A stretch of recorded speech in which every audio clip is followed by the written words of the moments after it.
इस आरएसएस व बीजेपी को घुटने टेकवा देंगे और घुटने टेकवा कर इतना मजबूर कर देंगे कि हम जाति गणना लालू प्रसाद यादव जी वैसे व्यक्ति काम किए जो सरकार को इतना मजबूर कर दिए, इतना मजबूर की मजबूर में वो कल के जाति गणना करने के लिए जो लोग हैं, जो राष्ट्रीय जनता दल किसकी हित की बात, किसी गरीब की बात कर रहा है कि किसी बीजेपी इस देश के लिए कौन ऐसा व्यक्ति है जो हर गरीब वंचित शोषित की बात करता है। गणना की जो बातें तमाम चल रही है उसी मसले पर हमारे साथ बातचीत करने के लिए तरैया विधानसभा के भावी प्रत्याशी डॉक्टर वकील यादव हैं। वकील जी, जिस तरह से जातीय जनगणना की जो बातें चल रही है और तमाम जो सोशल मीडिया के एक्स प्लेटफॉर्म पर जिस तरह से आरोप और प्रत्यारोप का दौर चालू हो गया, इसको कैसे लेते हैं आप? देखिए, सबसे बड़ी चीज़ है कि जो आज की जाति गणना के लिए केंद्र सरकार ने जो करी, इसका सबसे बड़ा श्रेय हमारे आदरणीय लालू प्रसाद यादव जी क्या है, क्योंकि उसने ही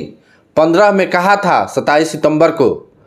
कि हम लोग इस आरएसएस व बीजेपी को घुटने टेकवा देंगे और घुटने टेकवा कर इतना मजबूर कर देंगे कि हम जाति गणना लेकर रहेंगे, जिसका परिणाम आपको खुद के सामने कल किया है। हमारे कल लालू प्रसाद यादव जी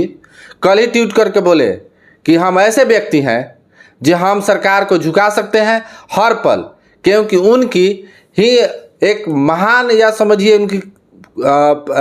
राष्ट्रीय जनता दल की लालू प्रसाद की कि वो कार्यकाल रहा कि वो जिसको चाहे जब चाहे वो अपनी राजनीति के बल पर आप उसको झुका सकते हैं, जिसका परिणाम कल हम लोगों के सामने मिला है। वकील जी, ये जो जातीय जनगणना है, केंद्र सरकार मोदी सरकार ने इसको कराने के लिए प्रस्ताव पारित किया है, ना कि लालू प्रसाद यादव ने। देखिए, पारित किया तो केंद्र का, लेकिन सबसे बड़ी जरूरी है कि 15 से लेकर आज 25 तक हमारे लालू प्रसाद यादव जी वैसे व्यक्ति काम किए जो सरकार को इतना मजबूर कर दिए, इतना मजबूर की मजबूर में वो कल के जाति गणना करने के लिए वो आदेश पारित कर दिया।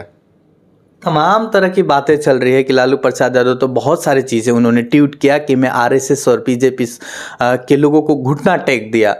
तो क्या सरकार 2014 से चल रही है और लालू प्रसाद यादव सरकार से बाहर है,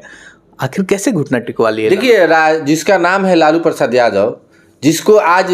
इंडिया का, इस भारत का किंग कहा जाता है, क्यों कहा जाता है? उस आदमी में इतना कुछ है कि इस सरकार को अपने बदौलत, राजनीति हो, बाहुबली हो, चाहे जो भी समझिए, वो ऐसे भी इंसान है जो इस केंद्र सरकार को या आरएसएस बीजेपी को जितने भी कार्य करने वाले उसकी हर पल किसी को वो क्या कर सकते हैं, झुका सकते हैं, और उतना ताकत रखते हैं कि उनकी लालू प्रसाद यादव को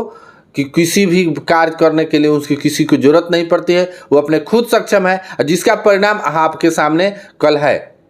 जिस तरह से तेजस्वी यादव पटना में बम पटाखे और खुशी मनाते हुए दिखते हैं, क्या लग रहा है कि बिहार विधानसभा चुनाव में आपकी पार्टी को यानी राष्ट्रीय जनता दल को ये जातीय जनगणना की से फायदा होने वाला है? जी बिल्कुल फायदा होने वाला है। इसलिए फायदा होने वाला है कि लोग अब समझे कि इस जाति गणना, इस बिहार के लिए, इस देश के लिए कौन ऐसा व्यक्ति है जो हर गरीब वंचित शोषित की बात करता है। और जाति गणना होती है तो लोगों को अपनी अधिकार समझ में आएगा ना। सबसे बड़ी चीज़ है कि जो लोग समझ रहे थे कि नहीं ये जाति गणना नहीं है, ये ऐसा नहीं है, वो आज चीज़ को दिखने को मिला कि केंद्र ऐसी सरकार है कि बात को मजबूर हो गई कि केंद्र सरकार इस बार गरीब जितने भी जाति गणना कराकर सभी लोगों को अपने अधिकार को देने के लिए बात कर रही है। अच्छा, जातीय जनगणना होता है पूरे भारत में, तो सबसे ज़्यादा फायदा किसको होगा? देखिए, सबसे बड़ी फायदा तो होगा सब लोगों को, जो गरीब वंचित हैं, जो ओबीसी एससी के लोग हैं, क्योंकि संख्या उनकी है, उनकी भागीदारी होनी चाहिए। जो केंद्र सरकार है बीजेपी वाले सब सवर्ण को देते हैं, ऐसा तो होने वाला नहीं है। अब लोगों की सोचनी बात है, लोग अब समझ जाए कि अबे हमें इस देश के लिए कौन क्या कर रहा है और क्या किया और हमें अब क्या करना चाहिए। अच्छा, देश के लोगों को या बिहार के लोगों को 2025 में विधानसभा चुनाव है, कुछ महीनों में विधानसभा चुनाव है और राष्ट्रीय जो जातीय जनगणना है उस समय होगी, और उस समय अगर होती है तो सबसे ज़्यादा कौन से पार्टी को फायदा होगा और क्यों फायदा होगा? क्यों नहीं फायदा होगा? सबसे ज़्यादा राष्ट्रीय जनता दल 15 से 25 तक इस लड़ाई को लोग जीती है। लोगों को समझना होगा, लोगों को जानना होगा कि हमारे जो लोग हैं, जो राष्ट्रीय जनता दल है, किसकी हित की बात, किसी गरीब की बात कर रहा है कि किसी बीजेपी आरएसएस की बात करता है। तो लोगों की समझने की बात है, लोग समझदार हैं, लोग समझेंगे बिहार के लोग कि इसके लिए सबसे बड़ा श्रेय अगर जाता है तो हमारे आदरणीय लालू प्रसाद यादव जी के जाता है। इसलिए राष्ट्रीय जनता दल को लोग से मैं जरूर कहूँगा, या सभी लोगों को सोचने वाली सभी लोग पढ़े व्यक्ति हैं कि अपने देश के लिए, अपने इस बिहार के लिए किसकी ज़रूरत है, इसलिए सबसे पहले मैं तो जरूर कहूँगा कि आप आरजेडी के साथ रहिए और तेजस्वी जी को मुख्यमंत्री बनाइए। आपके साथ हर पल जिस तरह हम 10-15 से आज जो हम लोग जनगणना की बात किए, आज हम लोग हासिल किए, आगे भी फ्यूचर में भी हम लोग चाहेंगे तो पूरे इस केंद्र सरकार को कभी भी झुका सकते हैं। चलिए, तो बहुत बहुत